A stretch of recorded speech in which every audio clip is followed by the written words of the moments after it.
Former President Donald Trump says that if elected to a new term as president, he would consider pardoning those rioters being prosecuted for attacking the U.S. Capitol last year.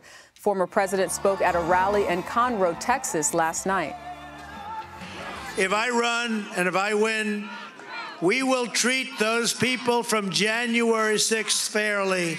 And if it requires pardons, we will give them pardons.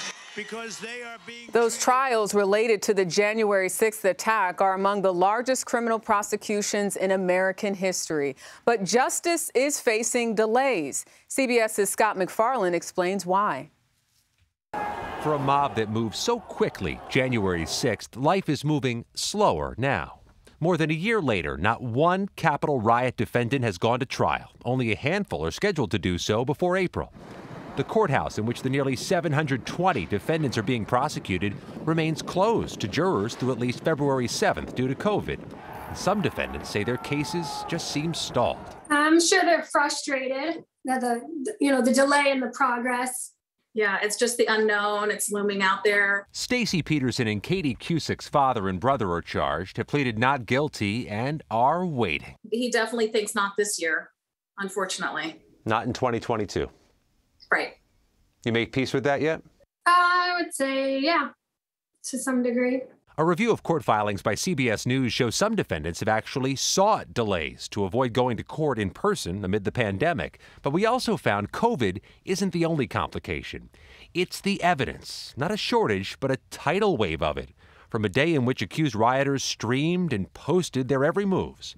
Prosecutors say there are 14,000 hours of Capitol surveillance video, plus social media videos, hundreds of phones, and more than 200,000 tips from the public. Prosecutors must also organize, then share the evidence with the court and the defendants. In a new court filing, the feds acknowledge they're still working on it and that it will take time.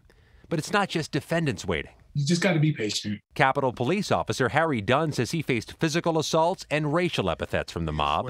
And CBS News has learned he's on the witness list in some of the cases, whenever they happen. You got to put things in perspective. And everybody wants to rush and everybody wants immediate acknowledgement or gratification about anything. It's worth the wait. It's worth the wait. One defense lawyer tells CBS News he expects at least some of the cases to last until the next counting of the Electoral College, January 6, 2025. Scott MacFarlane, CBS News, Washington.